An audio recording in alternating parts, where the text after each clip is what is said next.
Yo, what's going on, YouTube, and welcome back to Goal Line Hockey. It's your boy Kevin Forte, and today we're going to go over everything that happened in 2021 in terms of trades. We had a couple of big blockbuster trades this past summer, this past off season, so we're going to be going over all of that in today's video. So a big year in 2021 for the NHL. We're starting to see what happened from the Seattle Kraken coming into the NHL. How did that affect the landscape?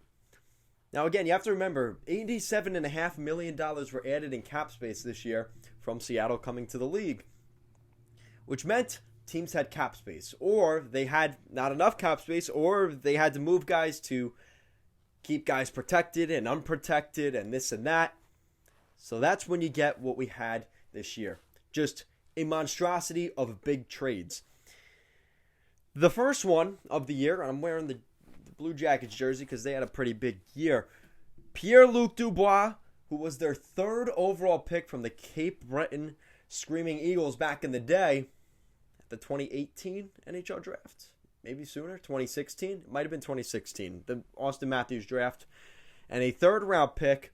The Blue Jackets acquire Patrick Laine and Michigan native Jack Roslovic, or Ohio. He's from Columbus, I think, Jack Roslovic. So that was a pretty massive trade. And Pierre-Luc Dubois was struggling. John Tortorella was benching him. He was going out for his last shift in Columbus and not skating, not trying. That's how bad it got. It was just an absolute mess. And then I got the text. And then Patrick Laine and Roslovic going the other way. Laine had been talked about in trade rumors for a long time as well. So it kind of seemed like a perfect fit in that regard.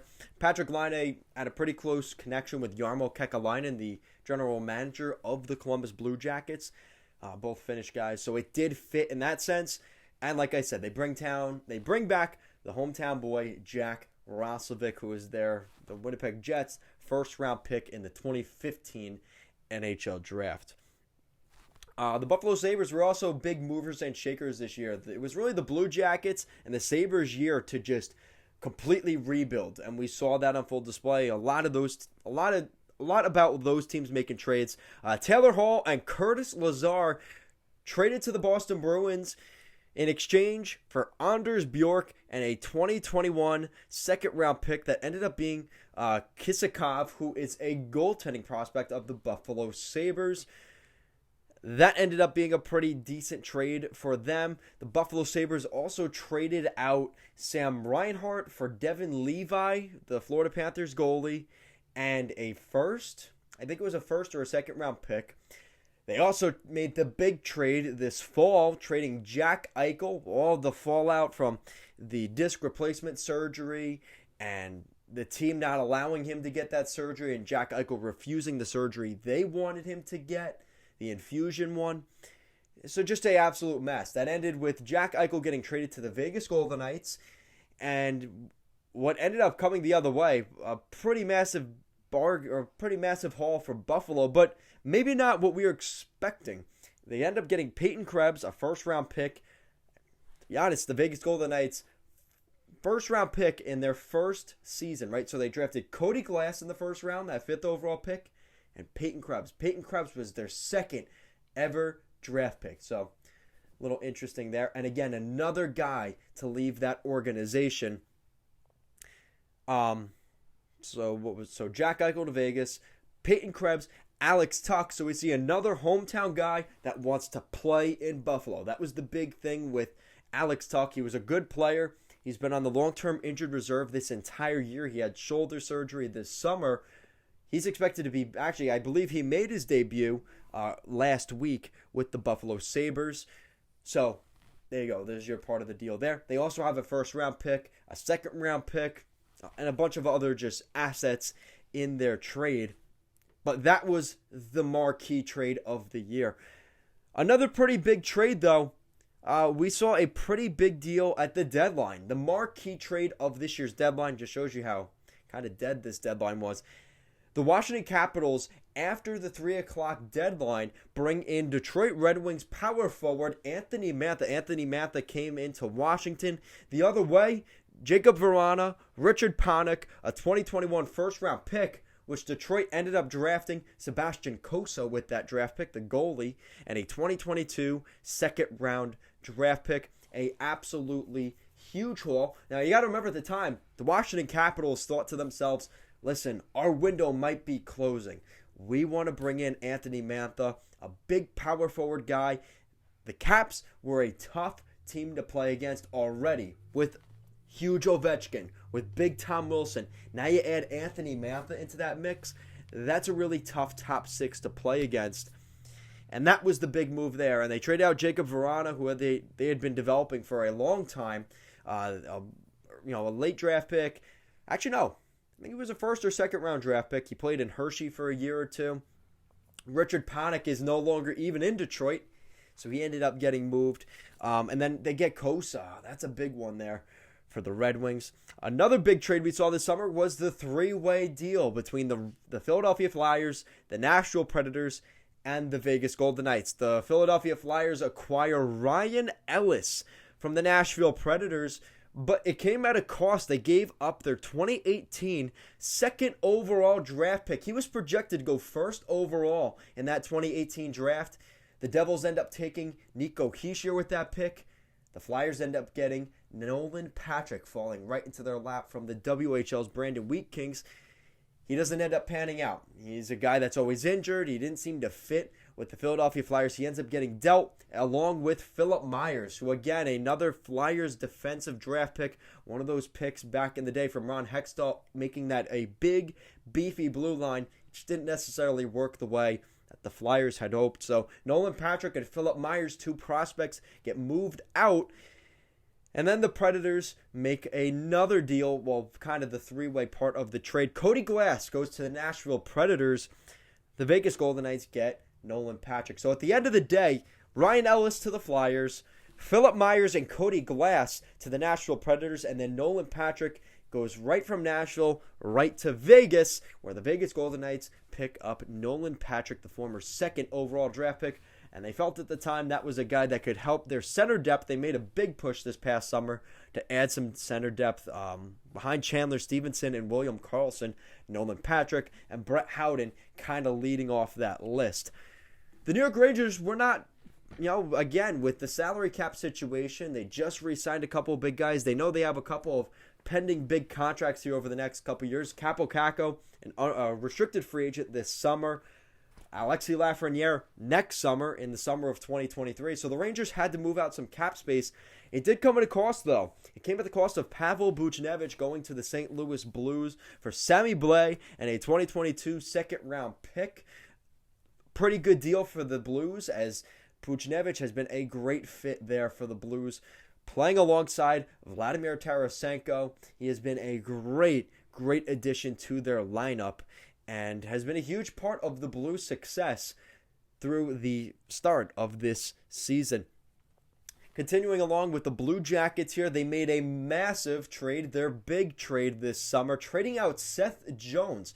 There was a lot of talk throughout the spring. You guys could go back to those videos. I was dead set on him going to the Dallas Stars. Things didn't end up working out that way. Seth Jones to the Chicago Blackhawks, not to mention an 8-year, $9.5 million contract per season for Seth Jones, as well as a 2021 first-round pick that was the Tampa Bay Lightning's draft pick that ended up becoming Nolan Allen. The Columbus Blue Jackets get an absolute haul in return for Seth Jones in that first-round pick. They pick up Jesper Boqvist, who was a third overall pick from the 2019 draft of the Chicago Blackhawks. They also pick up a 2021 first-round pick, Cole Sillinger. That was the 9th overall pick. The son of Mike Sillinger, a very, very good NHL player back in the early 2000s. A very good hockey player. I remember him on the Islanders.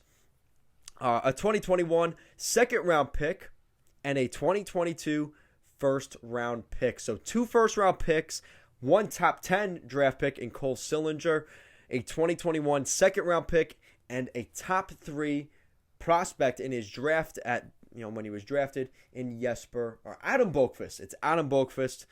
I know you guys are already going in the comments. It's not Jesper Boqvist. He's on the Devils.